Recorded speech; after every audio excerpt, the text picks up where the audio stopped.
Making a quick video on how to fix old concrete and restore it.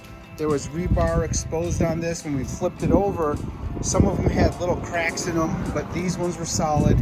What we did is take a level and we went left and right.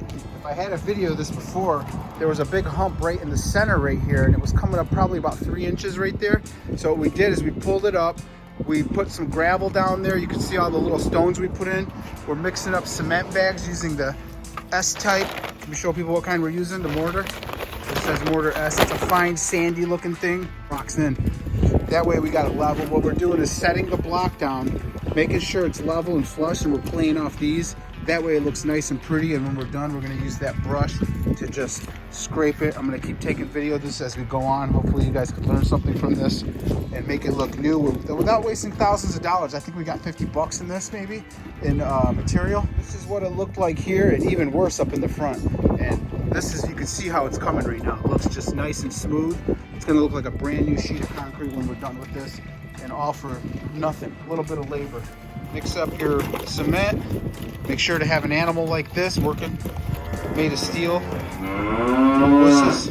Gotta have men on the job here. No sweet pickles. When this dries up, it's gonna be a solid foundation under there. If I'm wrong, let me know, leave a message. All you trolls and haters.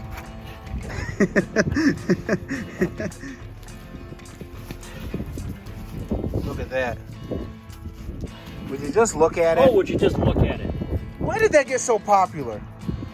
We should say something. Would you just push it in place? Would you just push it? Push it. Just push it. Push it harder. Come on, man. Just push it. There you go. Look at that, guys. Would you just look at it? Oh, would you just look at it? Would you just push it? All right, that's enough of this. What the heck is this guy? What the hell?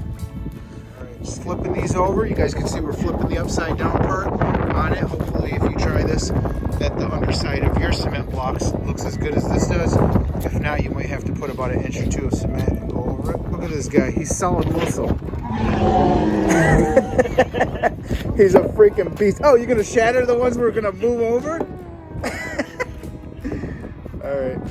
We don't really need to get a slope anymore. Make sure you guys put a slope on your cement so when water hits near the home, it diverts the space. And you can check it with a little level. We got a little level over there on the floor. You can see it. You can use a big one. And that's about it. You know, we're shimming this. We're putting cement under it, and we're keeping it going. Make it rougher so it don't slide. Yep. Now. Yep. I was just explaining that to them this morning, that some concrete companies won't even do it if you don't sweep them.